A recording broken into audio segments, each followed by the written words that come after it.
తిరిగి BCN news కి స్వాగతం.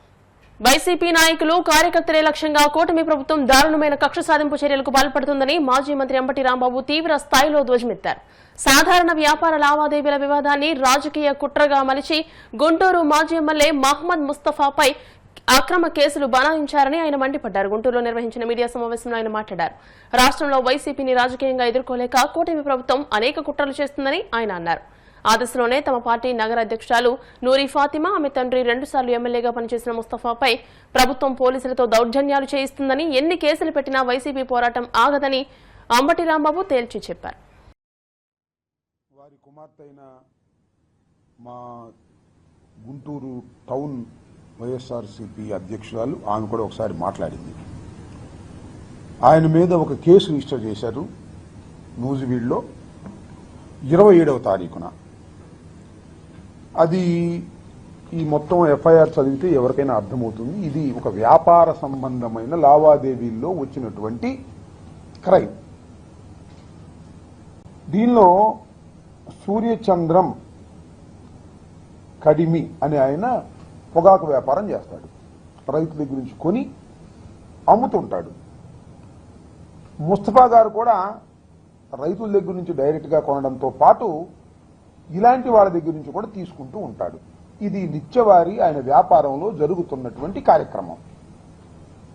దీనిలో చిన్న విభేదం వచ్చింది వీరిద్దరి మధ్యన. ఈయన కొంత అడ్వాన్స్ ఇచ్చాడు సూర్యచంద్రం అనే ఆయనకి, ఈయనది కొయ్యలగూడెం. ఆ అడ్వాన్స్ తీసుకుని పొగాకు సక్రమంగా సరఫరా చేయకపోవటం వల్ల ఆయన్ని అడిగాడు. ఆయన వేరే వాళ్ళకి సరఫరా చేస్తుంటే అటకాయించాడు. తీసుకువెళ్లి పోలీస్ స్టేషన్లో ఇది ఇట అన్యాయం జరుగుతుందని పోలీస్ స్టేషన్లో అప్పచెప్పాడు. ఇది జరిగినటువంటి అంశం. వాళ్ళు తీసుకెళ్లి నా అగ్రిమెంట్ ప్రకారం, నా ఓరల్ అగ్రిమెంట్ ప్రకారం నా దగ్గర డబ్బు తీసుకున్నాడు. 36 లక్షల రూపాయలు ఇంకా నాకు ఇవ్వాలి. పొగాకు నాకు సప్లై చేయకుండా సమ్ ఎక్స్కి సప్లై చేస్తున్నాడు. ఎంత ధర్మమో చెప్పండి అని పోలీస్ స్టేషన్లో, కాకాని పోలీస్ స్టేషన్లో వాళ్ళని తీసుకెళ్లి హాజరుపరిచాడు. ఇది చేసినటువంటి అంశం. దీనికి ఈ సూర్యచంద్రం అనే ఆయన ఒక కంప్లైంట్ ఇచ్చాడు నూజివీడులో. మా అబ్బాయి అభి అనే అతన్ని కిడ్నాప్ చేశారు, తీసుకువెళ్లారు, కిడ్నాప్ చేసి అక్కడ పెట్టారు. దాంతో నేను బషీర్ వీళ్ళ అబ్బాయి, ఎవరు ముస్తఫా గారి అబ్బాయి తీసుకువెళ్ళాడు. నేను ఎంక్వైరీ చేశాను. తర్వాత ముస్తఫా గారికి కూడా ఫోన్ చేస్తే ముస్తఫా గారు నా డబ్బులు ఇచ్చి తీసుకెళ్లి మీ అబ్బాయిని అన్నాడు అని ఎఫ్ఐఆర్లో ఉన్న సారాంశం. దీనికి ఎస్సీ ఎస్టీ కేసు పెట్టారు, కిడ్నాప్ కేసు పెట్టారు, దానితో పాటు అటెంప్ట్ మర్డర్ కూడా పెట్టారు. ఇన్ని సెక్షన్లు వేశారు. అంటే ఇక ఇతనికి బెయిల్ రాకోకుండా నివారించాలి అనేటువంటి ఉద్దేశంతో దురుద్దేశపూర్వకంగా పోలీసులు కేసు పెట్టారు. ఇది అన్యాయం అని చెప్పడానికి మేము ముందుకు వచ్చాం.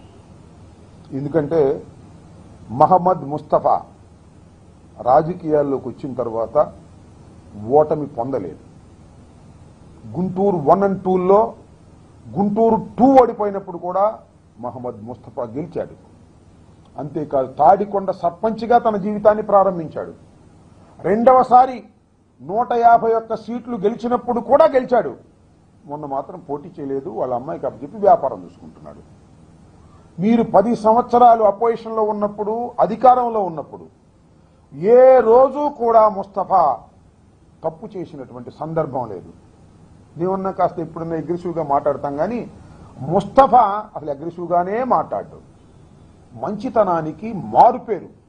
ఏదంటే సర్దుకుని అయ్యా బాబు అని సర్దుకునేవాడే తప్ప అధికారం ఉంది కదా అని చలాయించడానికి ప్రయత్నం చేసేటటువంటి వ్యక్తి కూడా కాదు.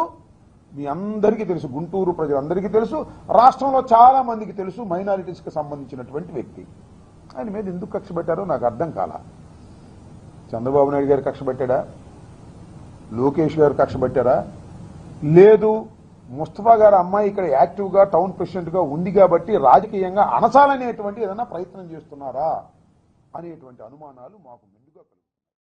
ఏలూరు జిల్లా భీముడోలు హైస్కూల్లో ఆంధ్రప్రదేశ్ సార్వత్రిక విద్యాపీఠం ఆధ్వర్యంలో ఓపెన్ స్కూల్ సిస్టమ్ ద్వారా 10వ తరగతి ఇంటర్మీడియట్ ప్రవేశాలపై అవగాహన కార్యక్రమాన్ని నిర్వహించారు. ముఖ్య అతిథిగా హాజరైన జిల్లా assistant commissioner for examinations R Asha మాట్లాడుతూ మహిళలు, ఉద్యోగులు, వ్యాపారులు, చదువు మధ్యలో ఆపిన వారు, 10వ తరగతి లేదా ఇంటర్లో ఫెయిల్ అయిన వారు ఈ దూర విద్యా విధానాన్ని సద్వినియోగం చేసుకోవాలని సూచించారు. సెలవు దినాల్లో తరగతులు నిర్వహిస్తూ ప్రభుత్వమే సులభంగా విద్య పూర్తి చేసే అవకాశాన్ని కల్పించిందని ఆమె తెలియజేశారు.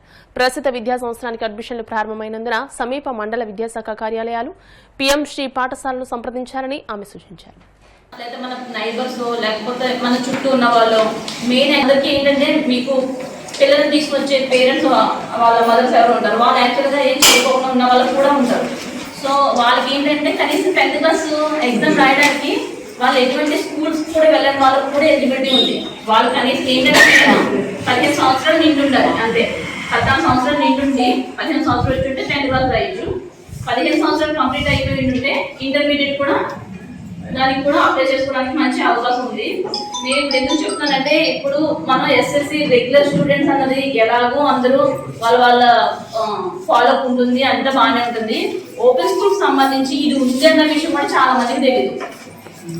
అంటే మనకు కొంచెమైనా నాలెడ్జ్ ఉంటుంది, కానీ కొంతమంది ఏంటంటే వాళ్ళకి ఉన్నా కూడా వాటికి మార్గం ఎటు వెళ్ళాలి, ఎక్కడికి వెళ్ళాలి, ఎలా కనుక్కోవాలి, ఎలా అప్లై చేయాలి అన్న నాలెడ్జ్ లేకపోవడం వల్ల కూడా వాళ్ళు పాపం వెనకబడిపోయి ఆగిపోయి ఉంటారు. నేను మొన్న లింగపల్లి మండలం దర్బాజీగూడెం అటు సైడ్ వెళ్ళినప్పుడు కూడా అక్కడ జస్ట్ ఎంపీడీ ఆఫీస్లో ఏదో వర్క్ వచ్చిన వాళ్ళు కూడా కూర్చుని ఉంటే వాళ్ళు నేను 10th క్లాస్ అయిపోయినా 9 years అయిపోయింది మేడం, నాకు చదువుకోవాలని ఉన్నా కుదరలేదు, నేను ఇప్పుడు ఇంటర్ కట్టచ్చు అని అడిగారు. ఇలాగే మీటింగ్లో అబ్బాయి కూడా కూర్చున్నారు. అంటే వాళ్ళకి ఇప్పటివరకు నాలెడ్జ్ తెలియదు పాపం. అలాంటి వాళ్ళు కూడా ఉంటారు. కొంతమంది ఏమో మా మిస్సెస్తో 10th కట్టించచ్చా అని కొంతమంది అడిగారు ఆ మీటింగ్లో. అంటే చెప్తున్నాను ఏంటంటే మనం అనుకుంటుంటే మనకు తెలుసు కాబట్టి ఇదేముంది సింపులే కదా అని మనం అనుకుంటాం. ఈవెన్ నేనైనా అలాగే అనుకుంటాను. కానీ ఏంటంటే ఆ విషయం కూడా తెలియని వాళ్ళు మన చుట్టూనే చాలా మంది ఉంటారు. ఎందుకంటే పంచాయతీ సెక్రటరీ వాళ్ళు, కొంతమంది విఆర్ఓలు, వీళ్ళందరూ ఏంటంటే గ్రౌండ్ లెవెల్ వరకు వెళ్ళి ప్రతి ఇంటి దగ్గర ఇన్ఫర్మేషన్ అంతా వాళ్ళకి ఐడియా ఉంటుంది కొంచెం బాగా. సో ఏ ఇంట్లో ఎవరైనా వాళ్ళకి అవసరం ఉందా, ఎవరైనా ఎలిజిబిలిటీ క్యాండిడేట్స్ ఉన్నారా, ఇంకోటి ఏంటంటే డ్రాప్ అవుట్ క్యాండిడేట్స్ అని ఉంటారు. స్కూల్లో వచ్చి కూడా మధ్యలో మానేసి మళ్ళీ ఏదో పనులకు వెళ్ళిపోయిన వాళ్ళు కొంతమంది పిల్లలు ఉంటారు. 10th క్లాస్ మధ్యలో మానేసిన పిల్లలు కూడా ఉంటారు కొంతమంది. అంటే ఇంకా రాకుండా లాస్ట్ ఇప్పుడు అలాంటి వాళ్ళు కూడా ఉంటారు. అలాంటి వాళ్ళతో కూడా మనం ఇది అప్లై చేయించి కట్టించాలి. అంటే వాళ్ళకి రెగ్యులర్గా అనుకోండి కొంచెం టఫ్ ఉంటుంది కదా సబ్జెక్టు. ఇది అనుకోండి చాలా ఈజీ, అంటే 5 సబ్జెక్ట్స్ మాత్రమే ఉంటాయి ఓపెన్ స్కూల్లో 10th క్లాస్ రాయడానికి.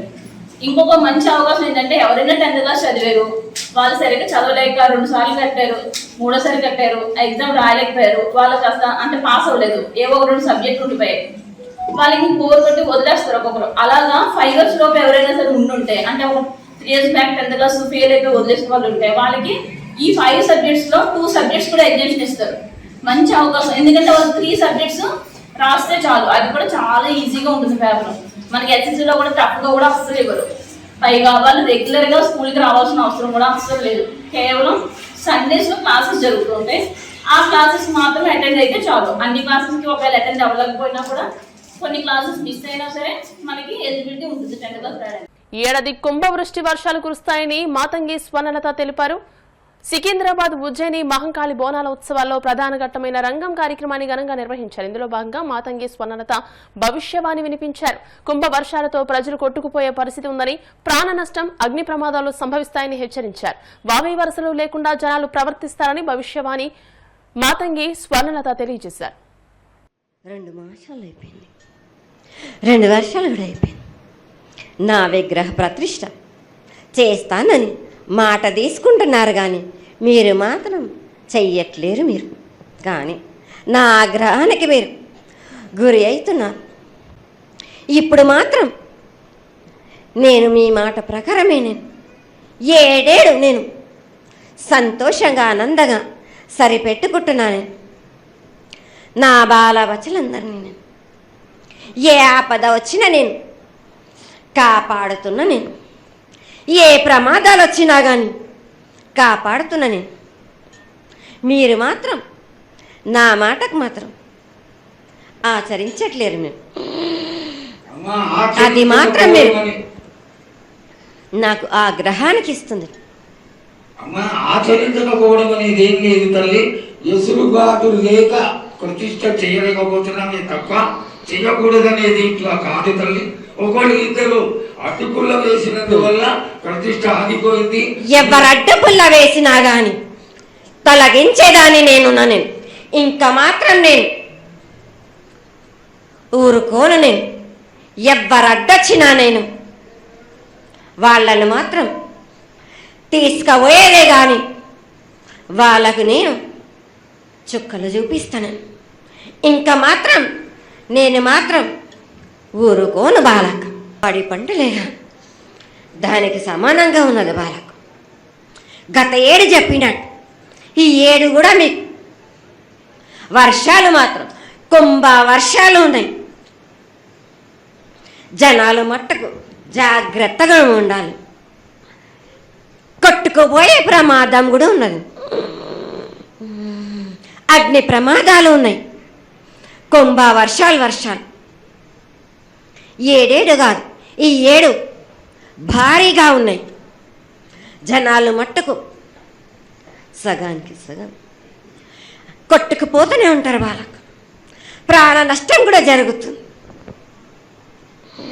అది జరగకుండా ఆపాల్సిన బాధ్యత నీదే కదా తల్లి. ఏడేడు కాదు వాళ్ళు, అది జరుగుతూనే ఉంటుంది. కానీ ఈ ఏడు మాత్రం భారీగా ఉంటాయి. ప్రమాదాలతో పాటు వాడి వరుసలు లేకుండా జనాలు మట్టు బాలబచ్చలు ఇట్లా ప్రవర్తిస్తుంటారు. ఎట్లెట్లా ఈ విధంగా మీరు చేస్తుంటారు. ముఖ్యంగా వాడి వరుసలు లేకుండా కళ్ళు తల పైకెక్కి మీరు ఘోరాలు చేస్తుంటే అట్లట్లు మీరు. వార్తలు ముగించే ముందు ముఖ్యాంశాలు మరోసారి.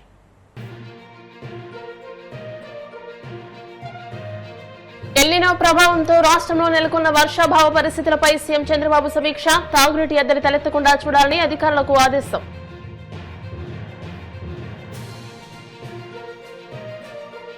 రాష్ట్ర వ్యాప్తంగా తక్కువ ధరలకే బియ్యం విక్రయించే కార్యక్రమానికి శ్రీకారం. తాడపల్లిగూడెంలో బియ్యం విక్రయాల కౌంటర్ను ప్రారంభించిన ఎమ్మెల్యే బొలిశెట్టి శ్రీనివాస్. జగన్ మానసిక పరిస్థితి రోజు రోజుకు మరింత క్రూరంగా మారుతోందన్న టీడీపీ పోలిట్ బ్యూరో సభ్యుడు వల్లరామయ్య. విచక్షణ లేకుండా నేరస్తులకు కొమ్ము కాస్తున్నారని ధ్వజం.